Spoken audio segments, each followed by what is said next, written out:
The Waterfall Village. Di tengah hutan yang lebat, yang asri, tersembunyi sebuah desa kecil yang disebut The Waterfall Village. Desa ini dikelilingi oleh air terjun megah yang mengalir dari tebing-tebing tinggi, menciptakan alunan musik alami yang menenangkan jiwa. Air yang jernih dan dingin membentuk sungai-sungai kecil yang melintasi desa, memberikan kehidupan bagi tumbuhan hijau dan penduduknya. Di desa ini, waktu seolah-olah berhenti.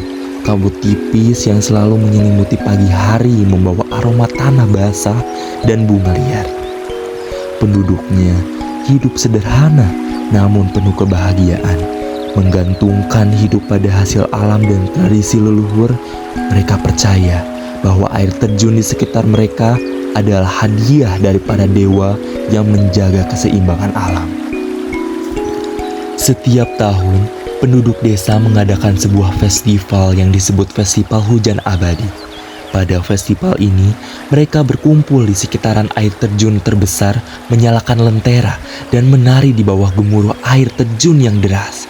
Mereka percaya bahwa ritual ini akan membawakan berkah dan kesejahteraan bagi desa mereka. Namun, The Waterfall Village bukan hanya tentang keindahan alamnya, tetapi juga kisah-kisah yang terjalin di antara penduduknya. Dari cerita seorang penenun tua yang menciptakan pola indah terinspirasi dari aliran air, hingga petualangan anak-anak desa yang mencari rahasia di balik kabut air terjun. Desa ini penuh dengan misteri dan keajaiban yang tak akan pernah habis untuk dapat dijelajahi. Bagi siapapun yang menginjakan kaki di desa ini, mereka akan merasa seperti berada di dunia lain, sebuah tempat di mana alam dan manusia hidup dengan selaras. Dan setiap sudutnya adalah pengingat akan harmoni yang hilang di tengah hiruk-pikuk dunia modern. The Waterfall Village adalah surga tersembunyi yang membawa kedamaian bagi hati yang lelah.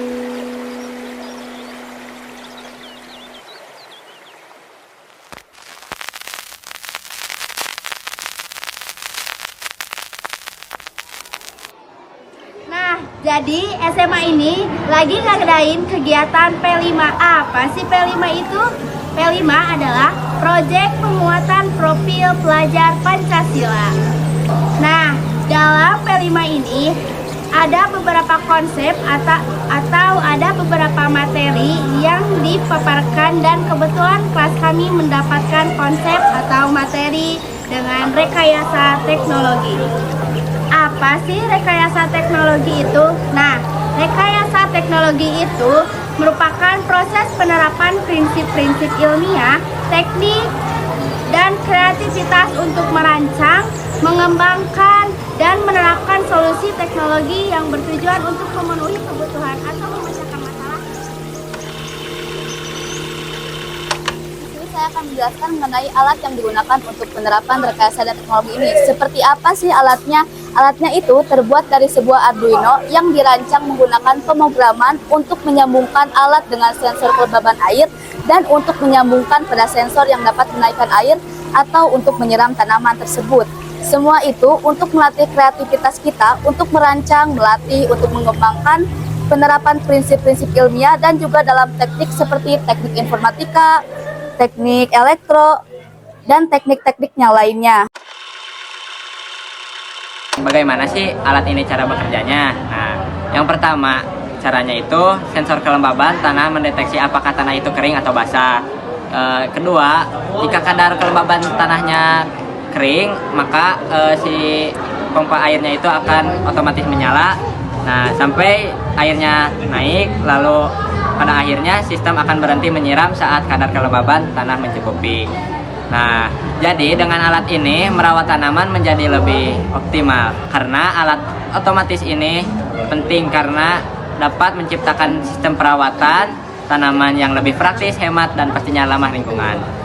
Karena alat ini membuat penggunaan waktu menjadi efisien dan hemat air, dan juga tanaman dapat tumbuh lebih baik tanpa merepotkan pemiliknya. Ada beberapa dampak yang harus kita perhatikan loh. Yang pertama, ada pemerasan air. Yang kedua, adanya energi yang tidak ramah lingkungan. Yang ketiga, adanya biaya tinggi. Dan yang terakhir, adanya perawatan yang kompleks.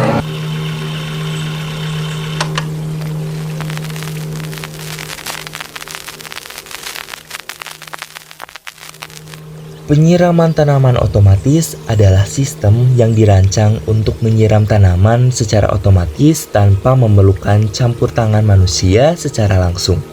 Sistem ini bekerja menggunakan teknologi untuk memastikan tanaman mendapatkan air yang cukup sesuai dengan kebutuhan. Kontribusi juga antusias yang diberikan sejak awal menunjukkan bahwa kita adalah seorang pelajar yang memiliki peran dalam memperkuat kebersamaan dan juga membangun hubungan yang solid dalam sebuah jalinan kelompok.